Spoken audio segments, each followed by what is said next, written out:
আজকে রান্না করব চচ্চড়ি, তো আপনাদের সঙ্গে শেয়ার করি চলুন। এই যে দেখতে পাচ্ছেন পেঁয়াজ, টমেটো কুচি, তারপরে মরিচ সব কিছু দেখতে পাচ্ছেন। তো যাই হোক, এবার দিয়ে দিলাম আলু, মূলা, তারপরে দিয়ে দিব সামান্য পরিমাণে কাঁচামরিচ, যেটুকু আর কি লাগে যার যত। তারপর দিয়ে দিব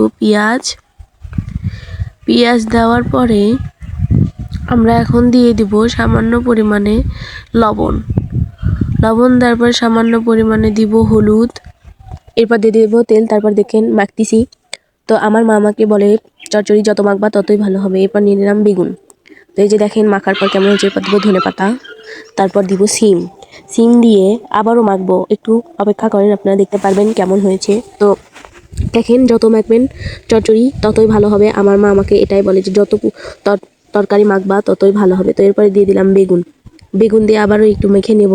মেখে নেওয়ার পরে আপনারা হয়তো ভাবতেছেন যে এরপরে কী দিবা। তো এই যে দেখেন এরপর যে ছোটো ছোটো মাছ, আমি জানি না এগুলো কী মাছ, নাম বলতে পারি না। তো যাই হোক, এরপর মাখা